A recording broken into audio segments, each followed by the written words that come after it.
A foto é a caça. É o instinto da caça sem a vontade de matar. É a caça dos anjos. Perseguimos, miramos e atiramos e clac! Ao invés de um morto, nós fazemos um eterno. Chris Marker. A minha matriz de universo, a minha matriz criativa é a natureza. A natureza do Brasil. O Brasil é a minha obsessão. Eu interpreto esse país já há 40 e tantos anos e para mim é como se tivesse começado ontem. Subir montanhas, atravessar grutas. Pela Amazônia acho que eu já fui pelo menos mais de 100 vezes. Já andei mais de 500 mil quilômetros de barco, a pé, de avião. Eu me lembro muito do Tom Jobim em alguns momentos que eu estou falando desse assunto. Ah, o Brasil. O Brasil é para profissionais. Me dá uma certa angústia de pensar que a natureza deixou de ser ameaçadora, né? A natureza está totalmente domesticada. Enquanto que eu gosto mais dessa natureza que existia quando eu era criança, que a gente tinha medo, né? Ia no mato, tinha medo da onça. Hoje em dia a gente tem pena da onça, é uma coisa muito esquisita. Eu fiquei quase 3 anos para fazer a foto da lua na torre da Igreja da Penha. Porque eu passo ali 3 vezes por semana. Uma coisa que eu sinto que eu tenho na cidade do Rio. Eu tenho um afeto e uma intimidade tão grande que me permite eu estar sempre estudando essa cidade. Então eu via que a lua descia ali e cheguei aí 4 vezes. No meio da linha vermelha, que você para ali, a Igreja da Penha é muito no horizonte. Então a poluição da cidade raramente permitia da lua, ela sumia. Que haverá com a lua, que sempre que a gente a olha, é com o súbito espanto da primeira vez. Mário Quintana. Quando me perguntam, você é fotógrafo? O que é ser fotógrafo? É aquilo que eu te disse, isso é minha vida. O meu trabalho como fotógrafo e minha vida pessoal caminha lado a lado. Então tudo que eu opto na fotografia, o que me leva de A para B, de B para C, do Haiti para a África, são coisas interligadas, são emoções, são questões pessoais. Olha, tem uma frase da Diane Arbus, que é uma fotógrafa norte-americana, que fala assim, ó, uma foto é um segredo de um segredo. Quanto mais ela revela, menos você sabe. A fotografia ela tem que ter 3 aspectos. Ela deve ser uma fotografia enigmática, de ela evitar de ser uma foto óbvia, que seja uma foto romântica, que a foto traga junto com isso um certo mistério.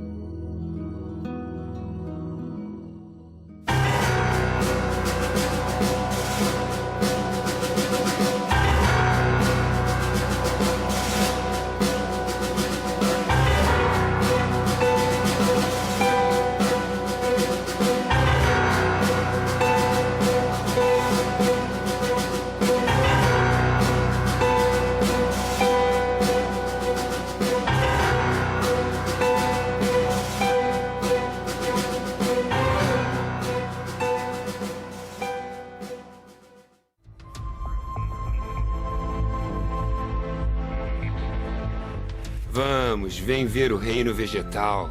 Entra comigo na espessura úmida. A floresta já sabe que chegaste. Todos os verdes se movem querendo saber quem és. Tiago de Mello. Fotógrafo de natureza tem que sair de madrugada. Ele tem que ver a luz nascendo. Sentado, andando, camuflado dentro de uma barraca. Todo fotógrafo de natureza tem um aspecto ridículo. Porque ele vira um misto de Rambo com caçador, de safari. É uma coisa feia pra caramba. Mas é necessário que ele se esconda, ele tem que ficar invisível. O encontro com um animal selvagem, olho no olho, a menos de 5 metros, é uma experimentação mística. Esse exercício do Zen, a espontaneidade na disciplina, a disciplina na espontaneidade, quase nenhum propósito a alcançar, absolutamente íntegro, quieto, nenhuma pressa. Essa talvez seja a fotografia cada dia mais difícil de fazer, sem pressa.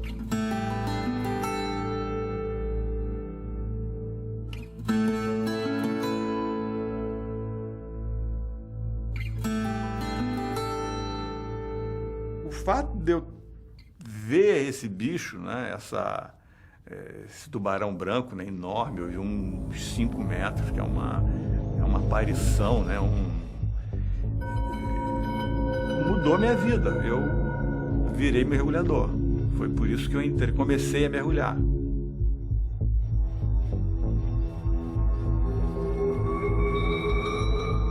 A última vez que eu tive uma troca de olhar muito forte, eu quase fui comido por um leão, que ele estava cruzando com a leoa e sem brincadeira. Ele quase avançou para dentro do carro. E eles avançam mesmo. E ele entra no carro e ele arranca dali de dentro.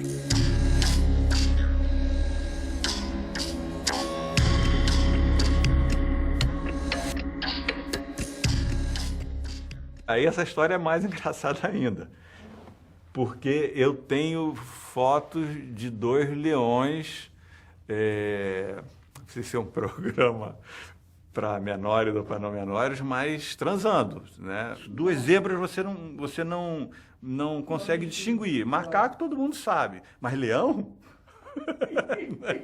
O rei das selvas nunca ninguém soube, né? Leão fica 20 horas dormindo, né, por dia, né? Não faz nada. E o leão levanta e eu disparo. Né? Levantou e disparou, levantou e disparou, levantou e disparou. Eu tirei o filme antes de terminar, como um bom procedimento de um fotojornalista, tirei o filme, botei um outro 0. Pum, fechei. No que fechei, um leão se levantou na hora. Se levantou, eu comecei a fotografar. Ele caminhou um pouquinho e fez um sarro na juba do outro. Aí eu fotografei. Aí saiu um pouquinho mais ali e tombou. Estou fotografando. Aí o outro se levanta, dá 3 passos. Eu tomei um susto, né? As fotos são uma delícia. Aí, super interessante, deu. De capa. Não, fez o Juba com Juba, não fez a foto séria, ele botou lá dentro. Foi a revista que mais vendeu da Super Interessante. Foi o recorde de venda da revista. E foi o recorde de cancelamentos de assinatura. Os pais mandaram cartas iradas para a redação, que aquilo era uma revista de família. Entendeu? Como é que eles faziam uma matéria dessa?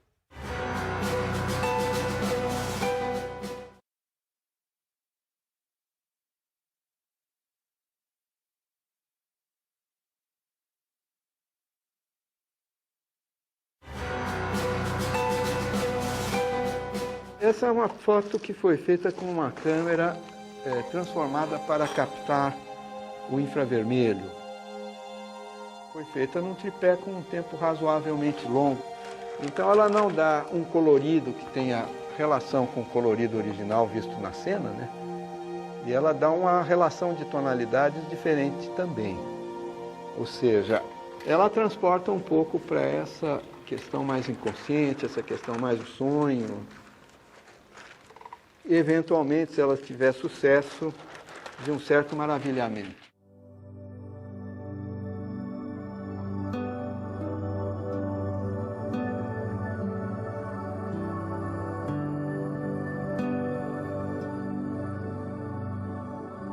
Através das imagens, percorremos territórios de difícil acesso, viajamos no tempo, criamos intimidade onde nunca estivemos.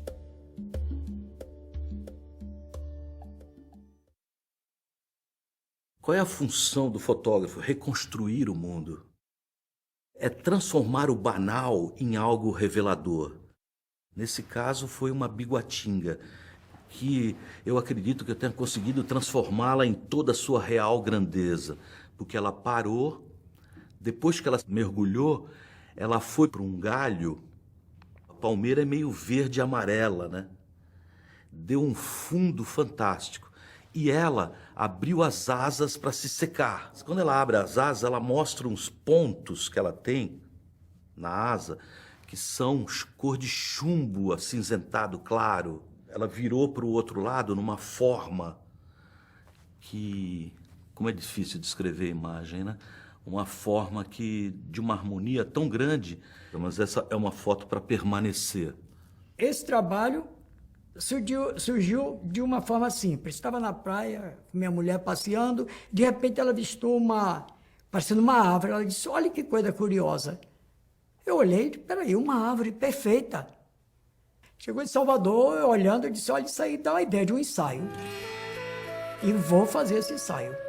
E a partir daí, caminhei cerca de 5, 6 ou 7 vezes o litoral de Fortaleza até a ilha de Itaparica, na Bahia, capturando, sem nenhuma interferência física, nem tecnológica, porque nesse trabalho eu não usei sequer filtro polarizador. Capturei tudo a cerca de 40 centímetros, ficava horas e horas esperando que a natureza me desse essa arte. A arte da natureza, eu só fiz capturar. Na hora que eu fiz essa foto aqui, que eu me lembro como hoje, foi feita em Fortaleza, na Praia do Futuro, às 7h30 da manhã, é uma praia que a maré é muito baixa, muito rasa. Eu falei, isso aqui vai dar alguma coisa. Ajoelhei e fiquei ali esperando. E aí a coisa começou a crescer, e eu segurando com a vontade doida de clicar. Eu falei, já está bonito, mas vou esperar mais. Esperei, fui cada onda que vinha, como ela vinha muito fraquinha, ela não danificava o que já estava pronto. Quando completou o peixe, que eu acabei de clicar, veio uma onda maiorzinha e apagou tudo. Essa foto é interessante porque todo mundo que bate o olho diz logo, é uma corrida de espermatozoide. Eu vi aqui a lembrança de um coração. Um coração com os vasos e tal. Um dia chegou um médico e foi olhando e dizendo que ele via realmente um coração com as artérias. Mas aí, outro dia, chegou uma professora de neurociência, viu um cérebro com os neurônios. Tudo é válido. Então, foi a vantagem de eu não ter nominado, porque se eu nomino, eu queimo essa viagem da plateia. Durante os anos que eu morei em Mato Grosso, eu criei cavalos. Tinha um aras, eu montava cavalo, treinava cavalo para provas hípicas. Eu fiz hipismo clássico muito tempo. Eu falei, poxa, não existe nada, trabalho nenhum de fotografia a respeito dos tradicionais cavaleiros e amazonas do país. Vou fazer isso aí. E eu fiquei o ano de 98, 99, 2000, viajando sem parar pelo país fotografando isso. E quando chegou a National Geographic no Brasil, eu procurei a revista e olha, eu fiquei 3 anos viajando, pô, fiz um material. Rapaz, que legal, onde é que você andava? Pô, a gente está procurando, é isso mesmo, olha só, que bacana. Pô, vem aí, vamos publicar isso. E aí começou uma parceria de trabalho que dura até hoje.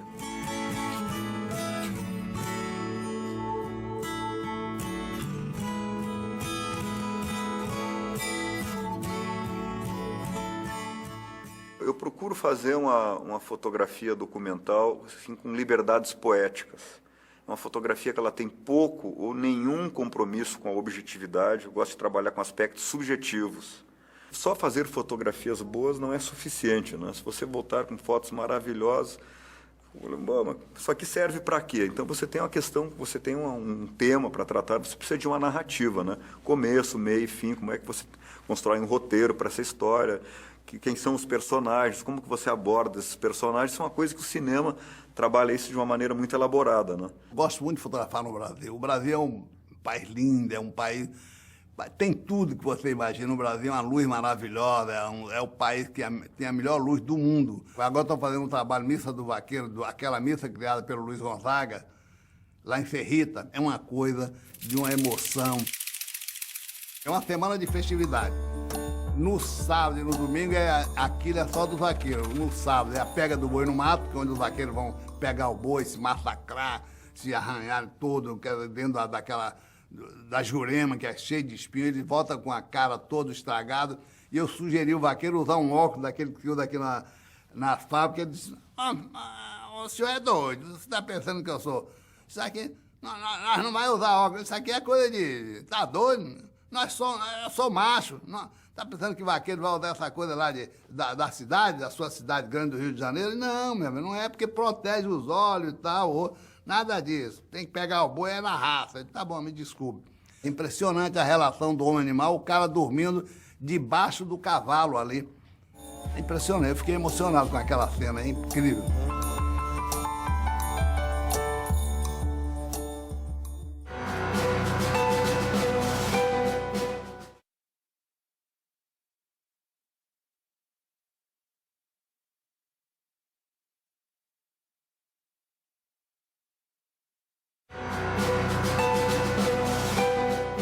O projeto Simbioses, ele é um projeto de múltiplas linguagens, né? Ele vai da fotografia ao vídeo, à intervenção urbana, ao videomapping. Ele se propõe a pensar um pouco sobre a nossa relação com a natureza, de como a natureza pode nos observar, né? De como a vida ali existe, e a minha proposta, na verdade, é tornar isso mais explícito. Criar uma outra via de olhar da gente para a natureza, ou o inverso, né? E simbiose, na realidade, é um termo da ecologia que designa essa relação vantajosa entre dois seres, de espécies distintas. E, nesse caso, as espécies distintas seriam a arte, o homem, a cultura, né, e a natureza, né, o que a gente entende por natureza. A função do fotógrafo é revelar para além do comum, do banal. Christian Cravo clica um Haiti jamais mostrado antes pela imprensa. Eu passei 10 anos fotografando no Haiti. Momentos mais, momentos menos, mas entre a primeira e a última viagem foram quase 10 anos, 9 anos e tantos. Eu já estava, enfim, encerrando esse trabalho, já tinha passado por dificuldades no Haiti, dificuldades existenciais, tá? Não em termos de segurança, nada disso. De questionamento, e aí meu pai morre. Isso foi a minha primeira grande decepção na minha vida. É uma pessoa no auge da carreira, um pai, foi a primeira pessoa na família que morreu.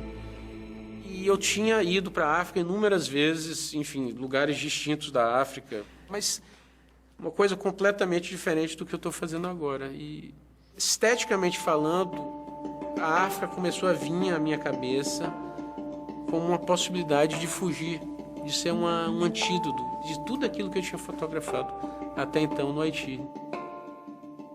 Estou agora fotografando a natureza, paisagens e a vida animal. Então aí não tem controle nenhum. Você simplesmente espera um momento certo.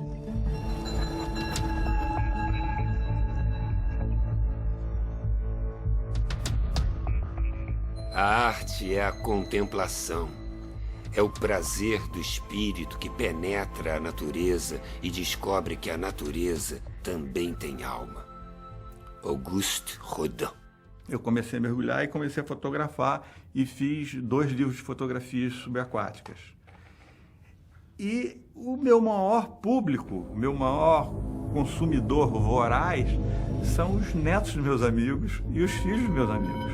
As crianças piram com as fotos subaquáticas. Levam para a escola, ficam ali, ficam sabendo daquele ambiente que para eles, né, para qualquer um, né, mas para eles tocam muito. E eu acho que a minha fotografia, eu sempre procurei que ela tivesse essa ação nas pessoas.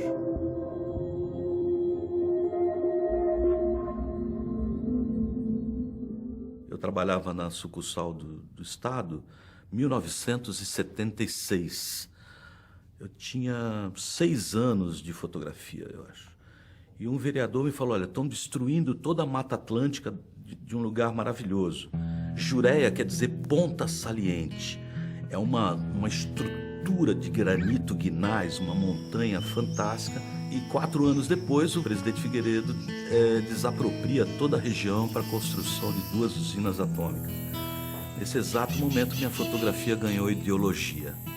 Eu falei, puxa, o que eu faço? O que eu posso fazer com o meu... Aí comecei a escrever muitas matérias, texto, fotos. Comecei a conhecer todos os caiçaras que estavam sendo expulsos dali. E um dia eu olhei o meu pai e falei, puxa, tive uma outra epifania. Falei, olha, pai, você vai ser o meu modelo numa foto que eu estou bolando aqui. Há 2 dias atrás, desse dia que eu convidei, eu tinha feito uma reprodução de uma foto de esqueletos insepultos de Hiroshima. Aí eu falei, puxa, se um caiçara, né? Se um homem barbudo, cabeludo, primitivo, mostrasse essas fotos como quem diz, nós somos pessoas ignorantes, mas nós sabemos o que vocês vêm fazer aqui. Vocês estão trazendo, nós queremos os nossos peixes, vocês estão trazendo a morte. Fiz a montagem dela, da foto, e aí a coisa ganhou ares de peregrinação, pagador de promessas. Eu e meu pai, os dois baixinhos, andando 38 quilômetros para chegar no lugar da construção das usinas, com aquele quadro na cabeça, parece como se fosse uma cruz. Chegamos até o morro do Grajaúna e, no momento, ele, filho de Xangô, um filho de Xangô e um filho de Oxóssi, no momento que ele tiramos o quadro, o tempo começou a virar. A natureza põe, o homem dispõe. O modelo de desenvolvimento que vivemos produz o lixo, que o capitalismo chama de civilização. Eu acho que o processo ambiental acompanha a degradação social também. Eu acho que nesses 30 anos o processo demográfico é enorme. Eu acho que as condições, de um modo geral, né, por mais que se faça, o processo destrutivo é tão grande que está sempre devendo, sabe? A impressão que me dá na questão ambiental é isso. Por mais que se faça, é sempre menor do que deveria. Então, essa questão é gravíssima, né? Me despertei para isso foi em 2000, quando teve aquele derramamento na Baía de Guanabara. Foi um derramamento tão grande, mas tão grande, que o camarão e o peixe acabaram, não tinha mais, não tinha. E é uma população que a gente conhece a Baía de Guanabara até a ponte. A gente conhece Rio e Niterói e não sabe que tem mais 7 municípios, que existem 6 milhões de pessoas que vivem nesse entorno, que vivem dessa baía. E eu fui fazer uma matéria 3 meses depois. Cobri aquela cagada. 3 meses depois eu fui fazer uma matéria no fundo da baía. Foi quando a mulher raspou a areia e o óleo brotou. Eles tinham julgado um produto além de... E com isso, já não tinha mais o camarão, já não tinha mais o caranguejo, mais o siri. E a Baía de Guanabara tem esse fenômeno, quer dizer, de longe ela é linda, de perto ela é triste.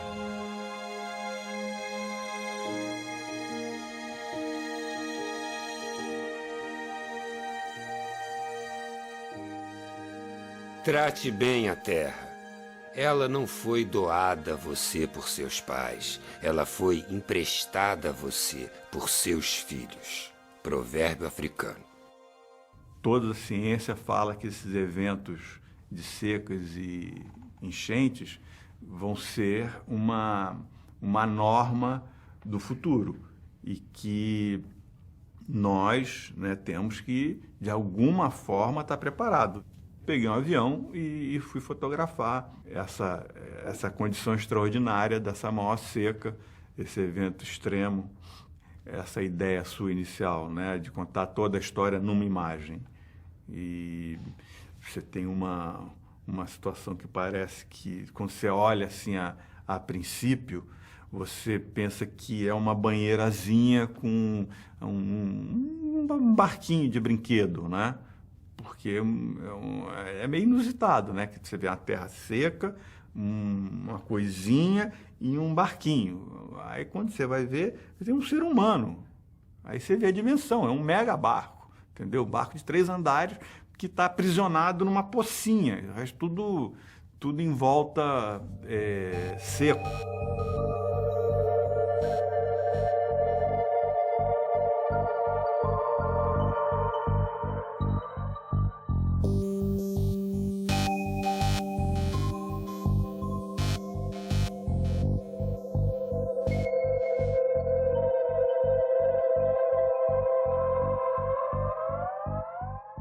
O Mário Moscatelli é um exemplo dessas pessoas que correm atrás, né? Ele é um biólogo que há 15 anos atrás foi dar aula na Lagoa e fez um processo de revitalização do manguezal todo ali. Ele, agora, para isso, foram muitas manifestações, entre essa do bloco do Eu Sozinho, né? São performances, na realidade, para poder chamar a atenção da opinião pública, né? sobre o... E hoje, ela, não só por conta dele, mas através dele, da força que ele conseguiu, a gente ter essa Lagoa Rodrigo de Freitas hoje quase sem mortandade de peixe, né? Coisa que há 15 anos atrás era comum.